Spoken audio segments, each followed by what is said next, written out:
Capítulo 4. Y las palabras de Samuel llegaban a todo el pueblo de Israel. En aquel tiempo, Israel estaba en guerra con los filisteos. El ejército israelita acampaba cerca de Ebenezer y los filisteos estaban en Afec.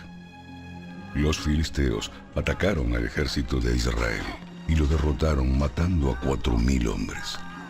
Terminada la batalla, las tropas se retiraron a su campamento y los ancianos de Israel se preguntaban: ¿Por qué permitió el Señor que los filisteos nos derrotaran? Después dijeron: Traigamos de Silo el arca del pacto del Señor. Si la llevamos con nosotros a la batalla, nos salvará de nuestros enemigos. Así que enviaron hombres a Silo para que trajeran el arca del pacto del Señor de los ejércitos celestiales, quien está entronizado entre los querubines. Los hijos de Elí, Ofni y Finés, también estaban allí con el arca del pacto de Dios. Cuando los israelitas vieron que el arca del pacto del Señor llegaba al campamento, su grito de alegría fue tan fuerte que hizo temblar la tierra. ¿Qué estará pasando? Se preguntaron los filisteos. ¿Qué es todo ese griterío en el campamento de los hebreos? Cuando les dijeron que era porque el arca del Señor había llegado al campamento, entraron en pánico. ¡Los dioses han llegado a su campamento! ¡Esto es un desastre! ¡Esto es un desastre! ¡Nunca antes nos hemos enfrentado a algo así! ¡Socorro! ¡Socorro! ¿Quién podrá librarnos de los dioses poderosos de Israel? Son los mismos dioses que destruyeron a los egipcios con plagas cuando Israel estaba en el desierto. ¡Filisteos! ¡Peleen como nunca antes! Si no lo hacen, seremos esclavos de los hebreos así como ellos han sido esclavos nuestros. ¡Peleen como hombres! ¡Peleen como hombres! ¡Peleen como hombres! Así que los filisteos pelearon con desesperación y de nuevo derrotaron a Israel. La matanza fue grande. Ese día murieron 30,000 soldados israelitas. Los sobrevivientes dieron la vuelta y huyeron, cada uno a su carpa. Entonces los filisteos capturaron el arca de Dios y mataron a Ofni y a Finés, los 2 hijos de Elí. Un hombre de la tribu de Benjamín corrió desde el campo de batalla y más tarde ese mismo día llegó a Silo. Había rasgado su ropa y echado polvo sobre su cabeza en señal de dolor. Elí esperaba junto al camino para oír noticias de la batalla, pues estaba tan preocupado por la seguridad del arca de Dios que le temblaba el corazón. Cuando llegó el mensajero y contó lo que había sucedido, un clamor resonó por todo el pueblo. ¿A qué se debe todo ese ruido? Entonces, el mensajero corrió a donde estaba Elí, quien tenía 98 años de edad y ya estaba ciego, y le dijo: Acabo de llegar del campo de batalla. Estuve allí hoy mismo. ¿Qué pasó, hijo mío? Israel fue derrotado por los filisteos. Masacraron a la gente. También mataron a sus 2 hijos, Ofni y Finés, y capturaron el arca de Dios. Cuando el mensajero mencionó lo que había sucedido al arca de Dios, Elí cayó de espaldas de su asiento junto a la puerta. Se quebró la nuca y murió, porque era viejo y demasiado gordo. Durante 40 años había sido el juez de Israel. La nuera de Elí, esposa de Finés, estaba embarazada y próxima a dar a luz. Cuando se enteró de que habían capturado el arca de Dios y que su suegro y su esposo habían muerto, entró en trabajo de parto y dio a luz. Ella murió después del parto, pero antes de que muriera, las parteras trataron de animarla. No tengas miedo. Tienes un varón. Pero ella no contestó ni les prestó atención. Al niño le puso por nombre Icabod, que significa ¿dónde está la gloria?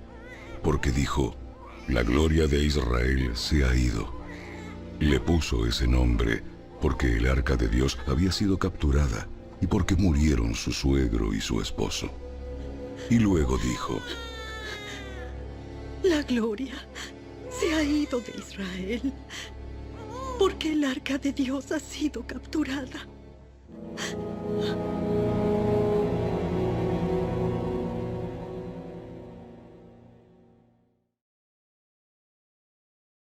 Capítulo 5. Después de que los filisteos capturaran el arca de Dios, la llevaron del campo de batalla de Ebenezer hasta la ciudad de Asdod. Llevaron el arca de Dios al templo del dios Dagón y la pusieron junto a una estatua de Dagón. Pero cuando los ciudadanos de Asdod fueron a verla a la mañana siguiente, la estatua de Dagón había caído boca abajo delante del arca del Señor. Así que levantaron a Dagón y nuevamente lo colocaron en su lugar. Pero temprano al día siguiente sucedió lo mismo. De nuevo Dagón había caído boca abajo frente al arca del Señor. Esta vez, su cabeza y sus manos se habían quebrado y estaban a la entrada. Solo el tronco de su cuerpo quedó intacto. Por eso, hasta el día de hoy, ni los sacerdotes de Dagón, ni nadie más que entra al templo de Dagón en Asdod, pisan el umbral. Entonces, la mano dura del Señor hirió a la gente de Asdod y de las aldeas cercanas con una plaga de tumores. Cuando el pueblo se dio cuenta de lo que sucedía, exclamó: ¡No podemos quedarnos con el arca del Dios de Israel! ¡Ni un minuto más! ¡Ni un minuto más! ¡Él está en contra de nosotros! Todos seremos destruidos junto con Dagón, nuestro Dios. De modo que convocaron a los gobernantes de las ciudades filisteas y les preguntaron: ¿Qué debemos hacer? ¿Qué debemos hacer con el arca del Dios de Israel? ¡El arca del Dios de Israel! Los gobernantes deliberaron y contestaron: Trasládenla a la ciudad de Gat. Así que trasladaron el arca del Dios de Israel a Gat. Pero cuando el arca llegó a Gat, la mano dura del Señor cayó sobre sus hombres, jóvenes y mayores. Los hirió con una plaga de tumores y hubo gran pánico. Entonces enviaron el arca de Dios a la ciudad de Ecrón. Pero cuando los habitantes de Ecrón vieron que se acercaba, clamaron: ¡Traen el arca del Dios de Israel a nuestra ciudad para matarnos a nosotros también!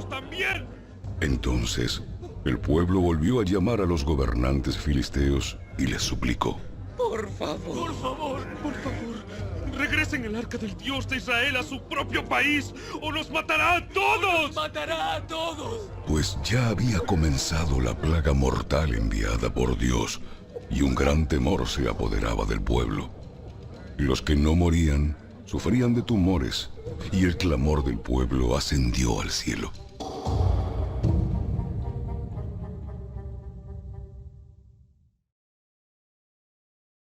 Capítulo 6. Así que el arca del Señor permaneció en territorio filisteo por un total de 7 meses. Entonces los filisteos mandaron llamar a sus sacerdotes y adivinos y les preguntaron: ¿Qué debemos hacer con el arca del Señor? Díganos cómo devolverla a su propio país. Devuelvan el arca del Dios de Israel junto con un regalo.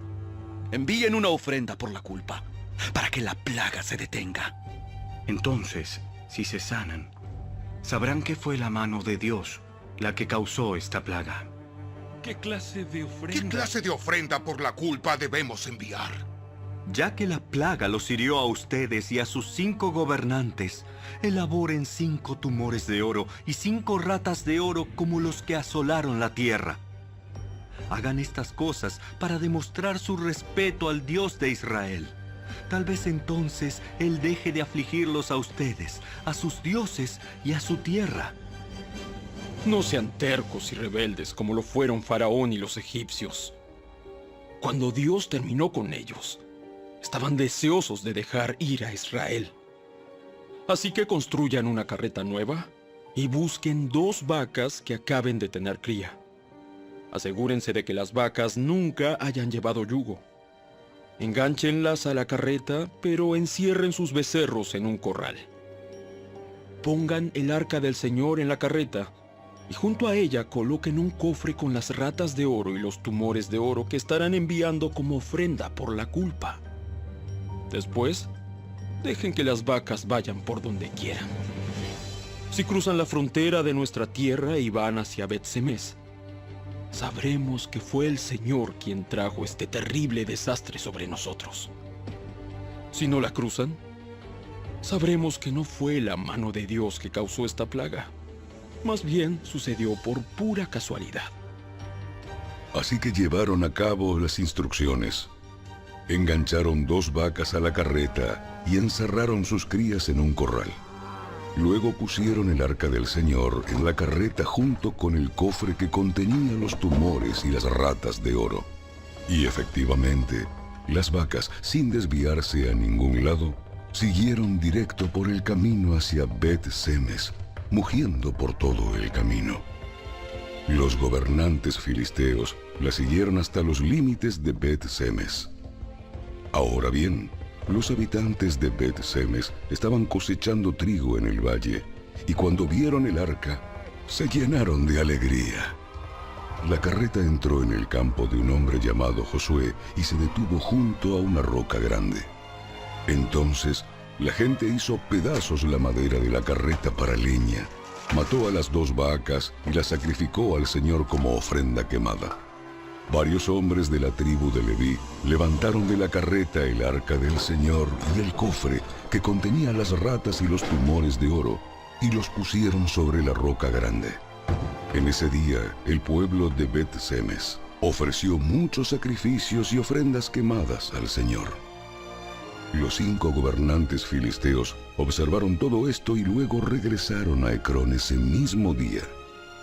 Los 5 tumores de oro enviados por los filisteos al Señor como ofrenda por la culpa eran regalos de los gobernantes de Asdod, Gaza, Ascalón, Gat y Ecrón. Las 5 ratas de oro representaban las 5 ciudades filisteas junto con sus aldeas vecinas, que eran controladas por los 5 gobernantes. La gran roca de Bet-Semes, donde colocaron el arca del Señor, todavía está en el campo de Josué como un testimonio de lo que sucedió allí. Pero el Señor mató a 70 hombres de Bet-Semes porque miraron dentro del arca del Señor, y el pueblo hizo gran duelo por lo que el Señor había hecho. ¿Quién puede estar en la presencia del Señor? Este Dios santo. ¡Este Dios santo! ¿A dónde podremos enviar el arca desde aquí? Así que enviaron mensajeros a la gente de Kiriat Jearim y le dijeron: Los filisteos han devuelto el arca del Señor. ¡Vengan y llévensela! ¡Vengan y llévensela! ¡Vengan y llévensela!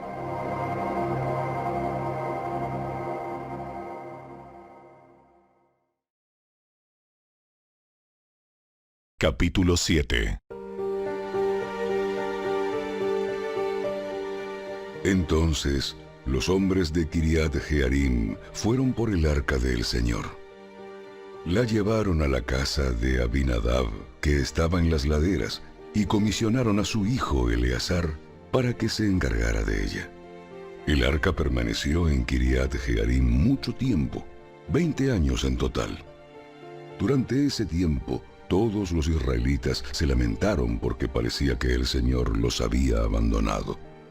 Entonces, Samuel le dijo a todo el pueblo de Israel: Si de todo corazón desean volver al Señor, desháganse de sus dioses ajenos y de las imágenes de Astoret. Dediquen su corazón al Señor y obedézcanlo solamente a Él. Entonces Él los rescatará de los filisteos. Así que los israelitas se deshicieron de todas sus imágenes de Baal y de Astoret y adoraron únicamente al Señor. Después, Samuel les dijo: Reúnan a todo Israel en Mizpa, y yo oraré al Señor por ustedes. De manera que se reunieron en Mizpa y en una gran ceremonia sacaron agua de un pozo y la derramaron delante del Señor. Asimismo, no comieron durante todo el día y confesaron que habían pecado contra el Señor. Fue en Mizpa donde Samuel se convirtió en juez de Israel. Cuando los gobernantes filisteos se enteraron de que Israel se había reunido en Mizpa, movilizaron a su ejército y avanzaron.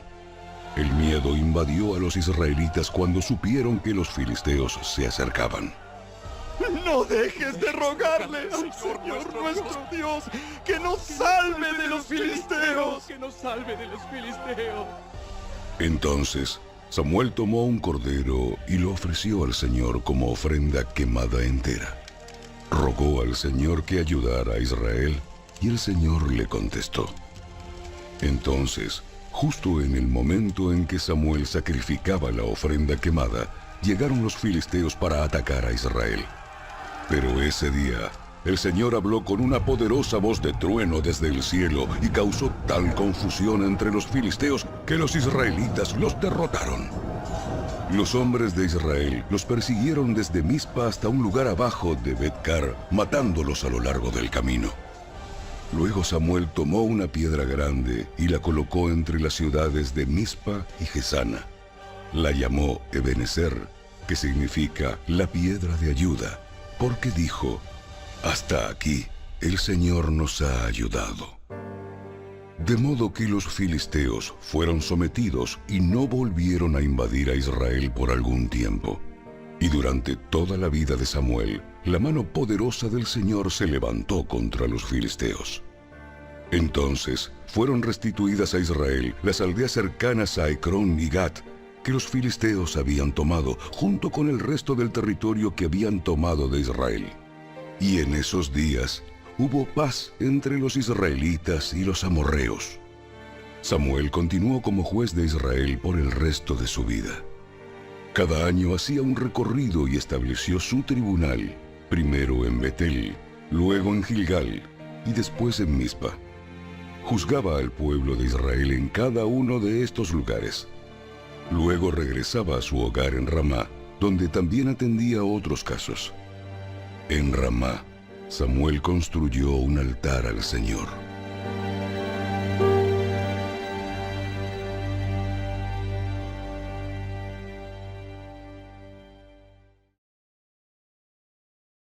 Capítulo 8.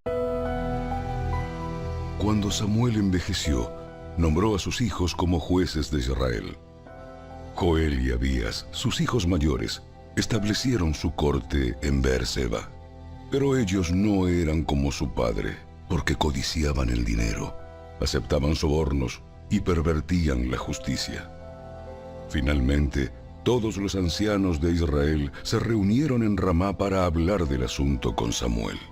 Mira, Samuel, ya eres anciano, y tus hijos no son como tú.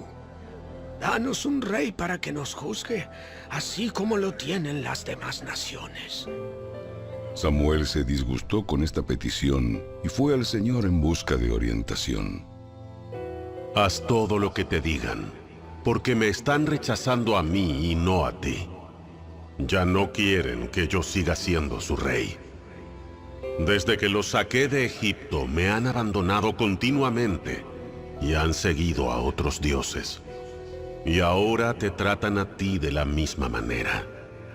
Haz lo que te pidan, pero adviérteles seriamente acerca de la manera en que reinará sobre ellos un rey.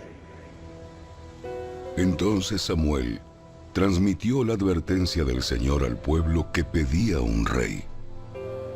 Esta es la manera en que un rey gobernará sobre ustedes.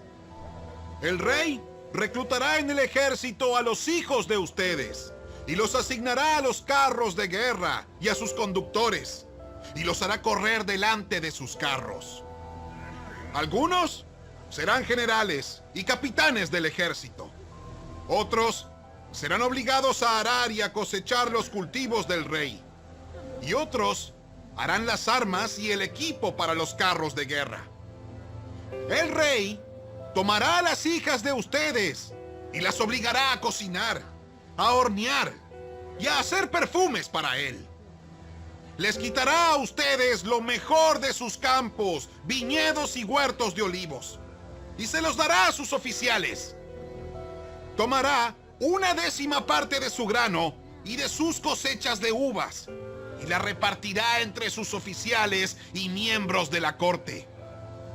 Les quitará sus esclavos y esclavas, y les exigirá lo mejor de sus ganados y burros para su propio uso.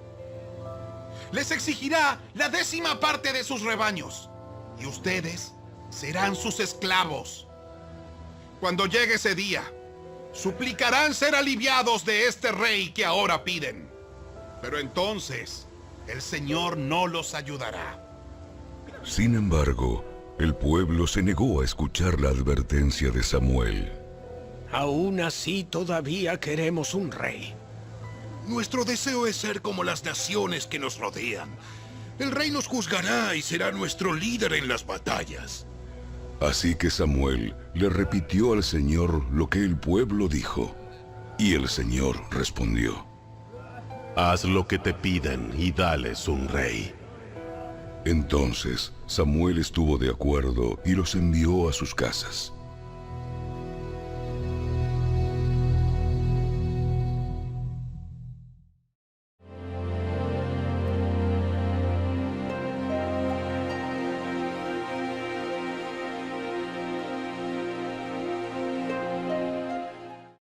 Salmo 79.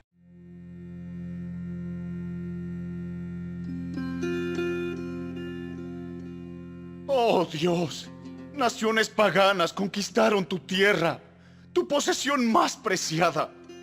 Profanaron tu santo templo y convirtieron a Jerusalén en un montón de ruinas. Dejaron los cadáveres de tus siervos como alimento para las aves del cielo. La carne de tus justos se ha convertido en comida para los animales salvajes. La sangre fluyó como agua por toda Jerusalén. No queda nadie para enterrar a los muertos. Nuestros vecinos se mofan de nosotros. Somos objeto de desprecio y desdén de quienes nos rodean. Oh, Señor, ¿hasta cuándo seguirás enojado con nosotros? ¿Será para siempre? ¿Hasta cuándo arderá tu celo como el fuego? Derrama tu ira sobre las naciones que se niegan a reconocerte, sobre los reinos que no invocan tu nombre, pues devoraron a tu pueblo, Israel, y convirtieron la tierra en un desierto desolado. No nos hagas responsables por los pecados de nuestros antepasados. Que tu compasión satisfaga pronto nuestras necesidades, porque estamos al borde de la desesperación. Ayúdanos, oh Dios de nuestra salvación. Ayúdanos por la gloria de tu nombre. Sálvanos y perdona nuestros pecados por la honra de tu nombre. ¿Por qué se les permite a las naciones paganas burlarse y preguntar ¿dónde está su Dios? Muéstranos tu venganza contra las naciones, porque han derramado la sangre de tus siervos. Escucha el lamento de los prisioneros. Demuestra tu gran poder al salvar a los condenados a muerte. Oh Señor, multiplica 7 veces tu venganza contra nuestros vecinos por la burla que han lanzado contra ti. Entonces nosotros, tu pueblo, las ovejas de tu prado, te agradeceremos por siempre y para siempre, y alabaremos tu grandeza de generación en generación.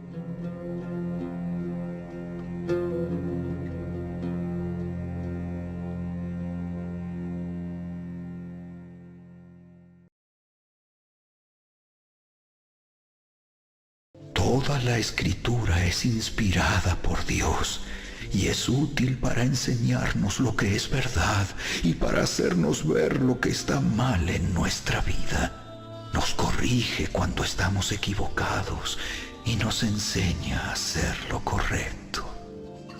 Dios la usa para preparar y capacitar a su pueblo a fin de que haga toda buena obra.